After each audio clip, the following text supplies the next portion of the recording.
I want you to take a second and think about your best win. The big one. Do you remember it? I bet you do. You remember the team, the score, maybe even the moment you checked your phone and saw the bet had hit. You remember that rush, that feeling of being smart, of having it all figured out. It's a powerful, exciting memory. Now, I want you to try and remember every bet you lost last month. Not just the big ones, all of them. The small $10 bet on a Tuesday. The $25 bet you just had a feeling about. The ones you lost by 20 points. And the ones you lost on a last-second bad beat. It's harder, isn't it? Those memories are fuzzy. They're dull. They don't have the same vivid color as that big win. You might chalk them up as part of the game, or unlucky, or you might not remember them at all. This isn't an accident. This imbalance in your memory isn't just you. It's a fundamental feature of how our brains are wired, and it's one of the most powerful psychological traps in gambling. Today, we're going to talk about this trap called selective memory. The distortion, the thought in your head, is simple. I remember my wins more than my losses. This distortion creates a highlight reel of your gambling career. Your brain acts like a sports editor, cutting together all your most spectacular successes. It shows you that 5-leg parlay that paid 2-0 to 1. It shows you the time you called the underdog upset perfectly. It plays these clips for you over and over, making you feel like a winner, like someone who has an edge. And what does your brain do with the losses? It acts like a lazy archivist. It minimizes them, misfiles them, or throws them in the trash. A $100 win feels big. It's a confirmation of your skill. A $100 loss? Your brain tells you, oh, that was a bad call by the ref. It doesn't count. Or, I only lost because of a fluke injury. My system was right. Or, most often, it just quietly sweeps it under the rug. After a few days, that $100 loss just vanishes from your active memory. Why does this happen? It's simple biology. Wins feel good. A win, especially an unexpected one, releases dopamine in your brain. It's a jolt of pleasure and reward. Your brain is designed to remember things that bring pleasure, so it can seek them out again. Losses feel bad. They are painful. They create feelings of regret, frustration, or foolishness. Our brain's primary job is often to protect us from pain, so it minimizes those memories. It dampens them. It helps you forget the pain, so you can function. The problem is, in the context of gambling, this protective feature becomes a dangerous trap. It creates a completely false sense of success. This brings us to the reality. The reality is this: we naturally remember exciting wins but forget or minimize our routine losses.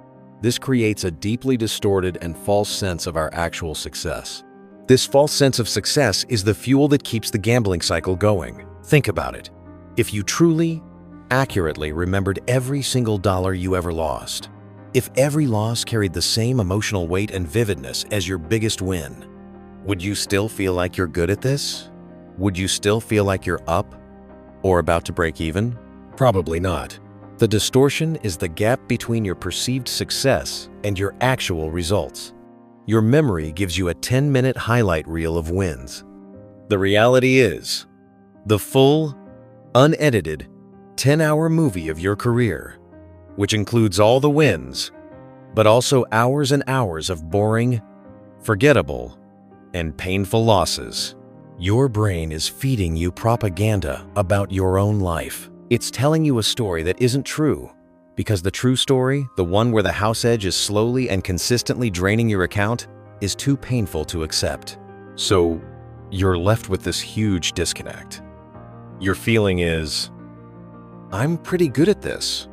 I win a lot. But your bank account is telling a very, very different story.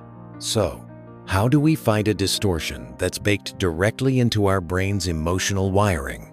We can't trust our memory. Our memory is biased. It's an unreliable narrator.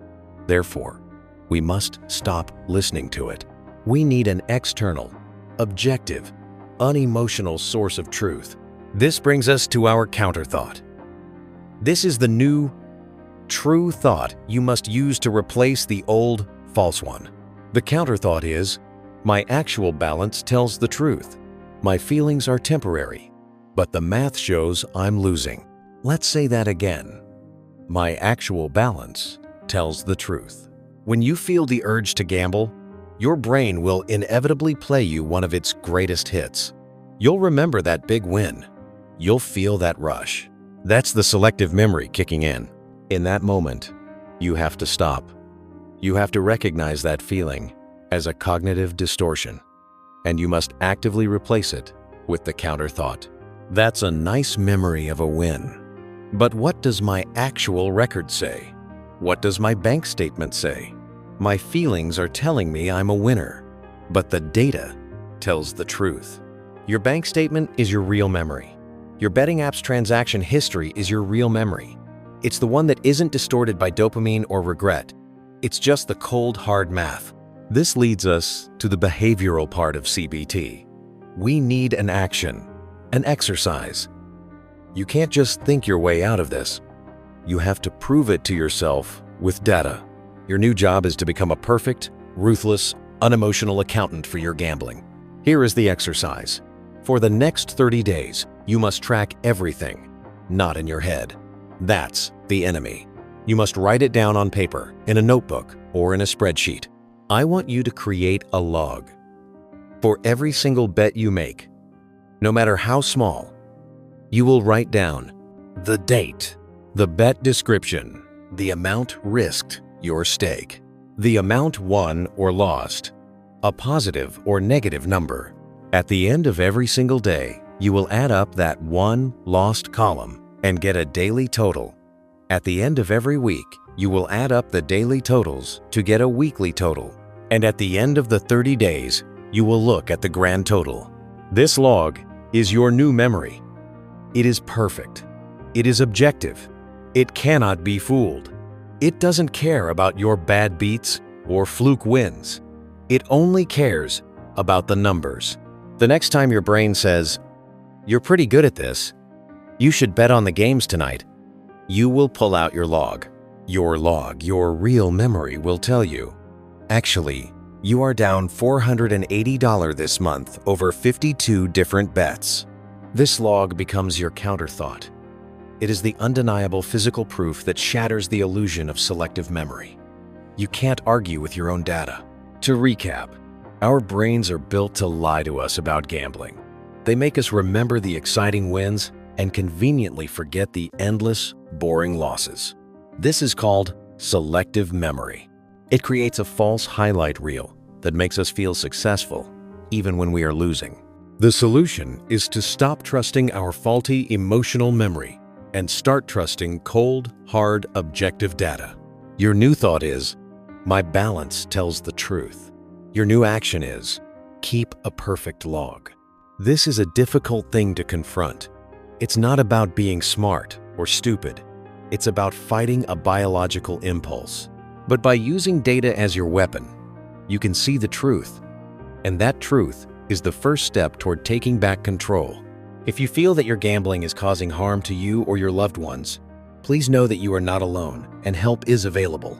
You can call the National Problem Gambling Helpline at 1-800-GAMBLER. That's 1-800-GAMBLER. You can also find support groups online, like Gamblers Anonymous. Please remember, this is for educational purposes and is not a substitute for professional advice. Thanks for listening.